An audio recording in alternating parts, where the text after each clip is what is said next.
3 tragedias que cambiaron la historia de quienes sobrevivieron. En el invierno, en montañas sagradas y en bosques helados, la humanidad dejó de ser la cazadora. Algo invisible caminaba entre las sombras, derribando puertas, arrebatando vidas, dejando aldeas en silencio.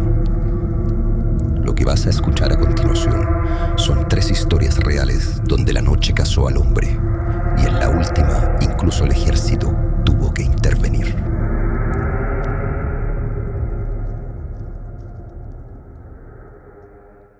El demonio de Sankebetsu. Es el comienzo del invierno en Sankebetsu, Japón. La nieve cubría los techos como un manto blanco y en la casa de la familia Ota el fuego se apagaba lentamente. Take, la esposa de Yayo Ota, preparaba la cena.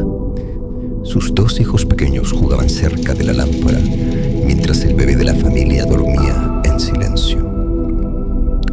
Yayo Ota había salido a trabajar en el campo esa tarde y estaba tardando en volver. De pronto, el silencio se volvió profundo. Las aves ya no se escuchaban más. Un crujido lejano rompió la calma. Take sintió un escalofrío recorrerle la espalda. El corazón golpeó su pecho con violencia. Luego otro crujido, más cerca, más pesado. El aire se volvió espeso y de la nada el bebé comenzó a llorar. Una sombra apareció en la ventana y el ruido que siguió fue tan grave que hizo vibrar las paredes. La lámpara parpadeó al momento que la puerta de madera tembló con un estruendoso golpe. Un segundo golpe hizo saltar la puerta.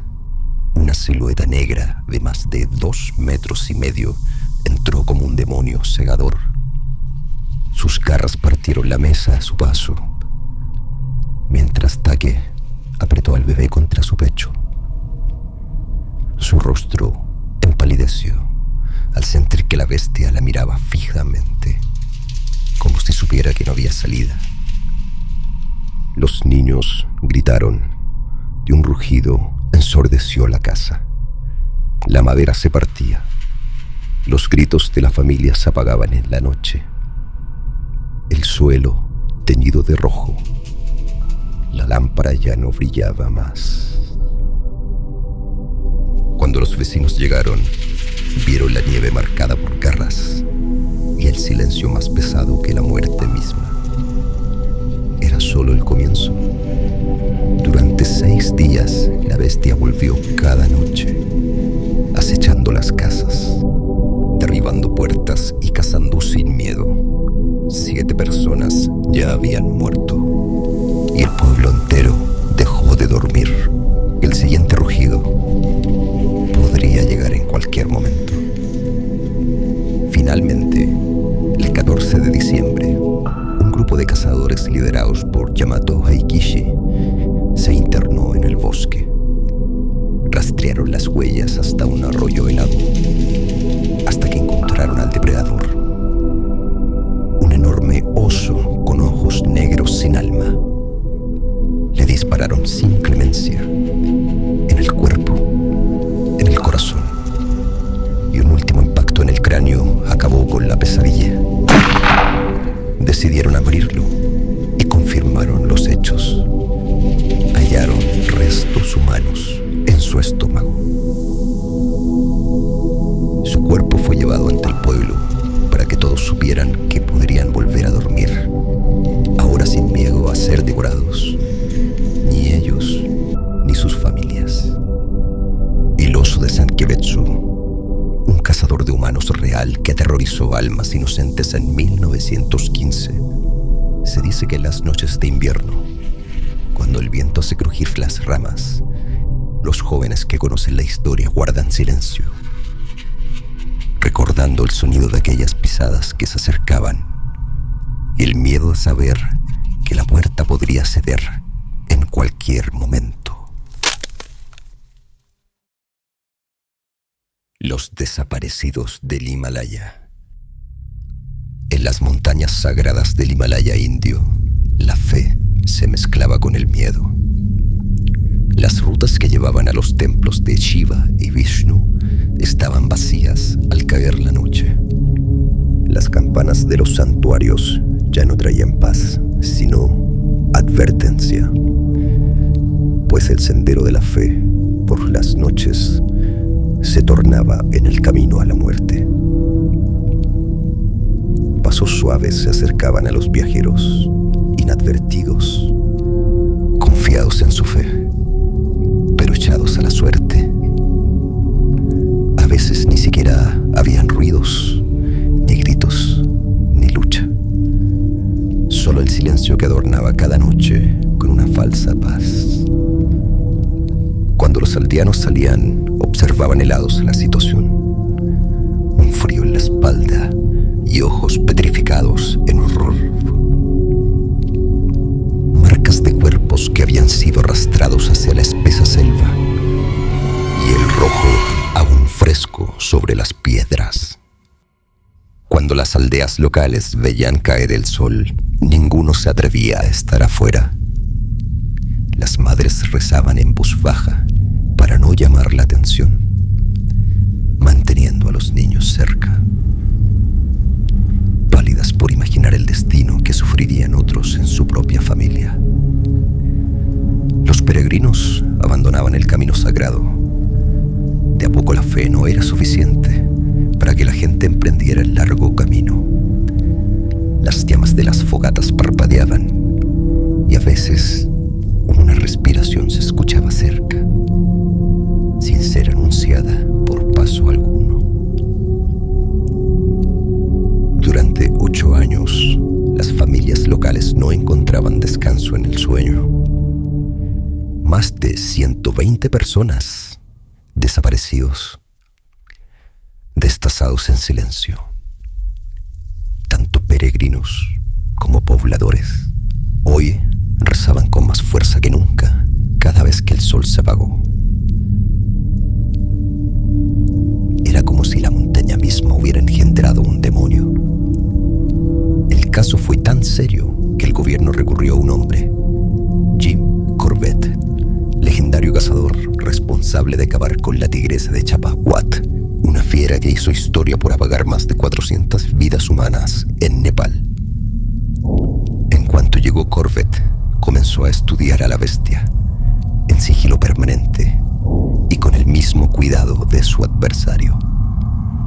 Durante meses montó emboscadas, pasó noches enteras en la selva, escuchando el crujir de las llamas, el murmullo del viento, en un bosque que parecía contener la respiración. En más de una ocasión, la bestia se acercó tanto a Corbett que podría oír su respiración en la oscuridad, pero no lograba verlo.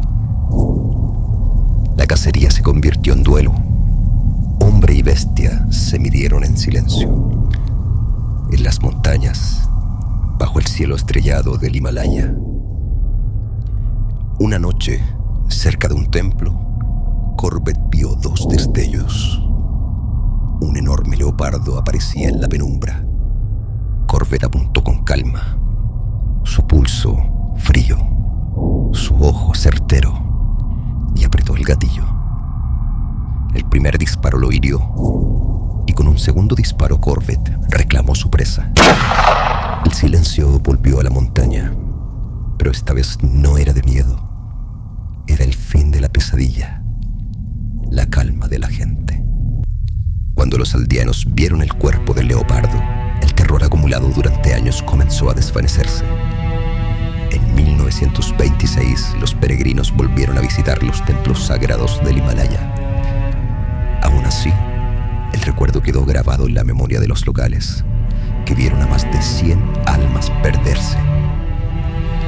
Muchos de ellos eran amados amigos.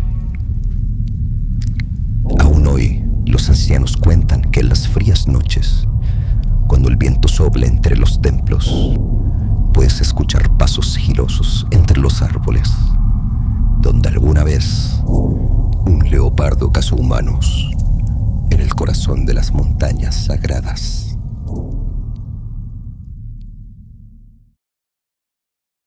La guerra paralela. En el año 1944, durante la Segunda Guerra Mundial, hubieron poblaciones completas que quedaron sin sus hombres, ya sea porque cayeron en combate o se encontraban en él. Pero ese año, en Kirov, Rusia, el invierno fue más duro de lo normal, llegando a tal extremo que los ciervos, alces y jabalíes murieron por el clima y el alcance de la guerra. Sin su fuente de comida, los depredadores no tuvieron más opción que buscar en otra parte. Y no fueron pocos. Decenas saldrían en busca de la carne. Los ataques eran rápidos y coordinados. Saltaban sobre su presa de noche o de día, no importaba el momento. El peligro siempre estaba presente. A veces la devoraban en el mismo lugar, dejando horrorosos restos humanos. Otras veces solo las manchas carmesís quedaban en el piso, junto con el dolor de su ausencia. Jóvenes, aún menores, vivían en su propio campo de batalla, uno donde no podían ganar. Cuando las mujeres llegaban a la escena a buscar a sus niños, el llanto y la amargura eran lo único que encontraban. Rotas, desconsoladas. Los reportes oficiales de la época hablan de decenas de víctimas humanas, en su mayoría menores de edad. En algunos pueblos se suspendieron las clases. Las familias se mantendrían encerradas y el pánico se extendió. Las madres abrazaban con fuerza a sus hijos, rezando por su bien. Las bestias eran astutas. Cazaban cuando estos se alejaban de sus casas o de su pueblo. El hecho de no aguardar la noche lo hacía peor. Ante la gravedad de la situación, el gobierno soviético se vería obligado a organizar cacerías masivas. Cuando por fin llegaron los soldados, los aldeanos estaban agotados de miedo, con los ojos hundidos y el alma vacía. Los militares tomaron todas sus armas disponibles, fusiles, metralletas, montaron trampas y salieron tan organizados como las bestias. Cuando por fin los encontraron, el bosque parecía moverse, decenas de ojos brillando en la penumbra. Eran enormes manadas de más de 50 lobos grises. Verdaderos batallones de depredadores se movían. Se necesitaron más de 40 expediciones de caza para acabar con la amenaza. Muchas fueron en paralelo para evitar que las bestias se escaparan por los flancos descuidados. Los lobos recordarían que hay un depredador mayor que ellos, un depredador que incluso sabe cazar a los suyos, los humanos. Esta no fue solo una cacería, fue una guerra contra bestias que duró por semanas, y aún terminada la campaña, se calcula que miles de lobos fueron exterminados. La situación fue tan extrema que durante años los soviéticos mantendrían el control sobre los lobos para evitar que se repitiera la situación.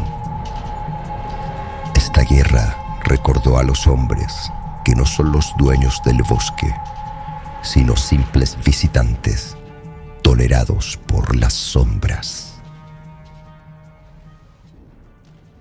La oscuridad no termina aquí. Suscríbete y dime qué otras bestias deberían despertar o qué otros miedos ocultos deberíamos desenterrar.